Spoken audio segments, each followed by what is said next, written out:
Doc on the Run. We help injured runners run. What are the top 3 ways you can be sure you're seeing the wrong doctor? Well, that's what we're talking about today on the Doc on the Run podcast.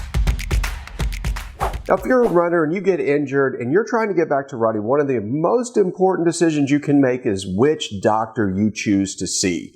And it is your choice. Now, I just got off a call yesterday with a runner who had a really serious issue. She actually rolled her ankle and she treated it like a normal ankle sprain, and she'd sprained her ankle before, so she thought, this is no big deal. It'll be better in no time. Well, about 6 weeks later, it's still a little bit puffy. It still hurts. It's still bugging her. And she wanted to get a second opinion because she originally got some x-rays at the urgent care center and they said there's nothing there.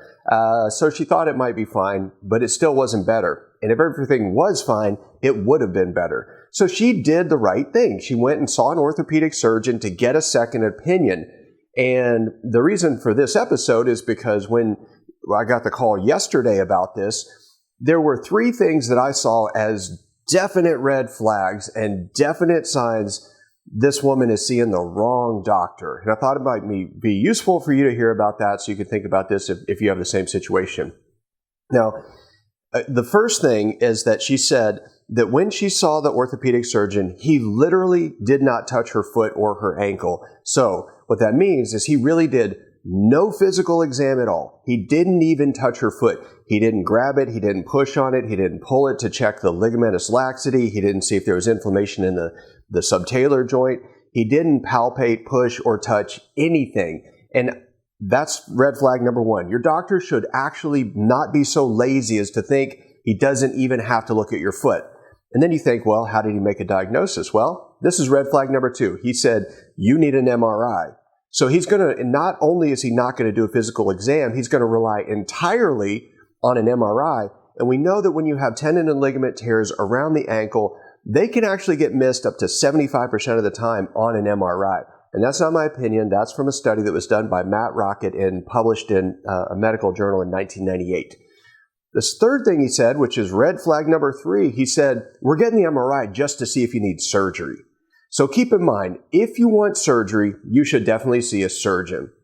If you want to get back to running as quickly as possible, you should see someone who's going to try to not delay your treatment by waiting for an MRI and potentially delay your treatment unnecessarily a whole lot longer by doing surgery that may or may not actually be necessary. So when you see a doctor, make sure, number 1, that they actually really look at you, check you, do a physical exam, and then make a decision based on what's really going on with you, what they see, what they feel, what they sense on their physical exam, and not just one imaging study. That is no good. And if they tell you basically they're just looking for a reason to do surgery, you definitely have the wrong doctor, and you need to get a second opinion from somebody who understands runners. It's easy to do. It's easy to find. All you need is a doctor who talks to runners, works with runners, and potentially even runs herself. So look for a second opinion from somebody who's a runner and specializes in running injuries. And most of the time, they are not going to just tell you we're looking for a reason to do surgery. Now, if you like this episode, please like it, please share it, please subscribe, and I'll see you in the next training. Doc on the Run. We help injured runners run.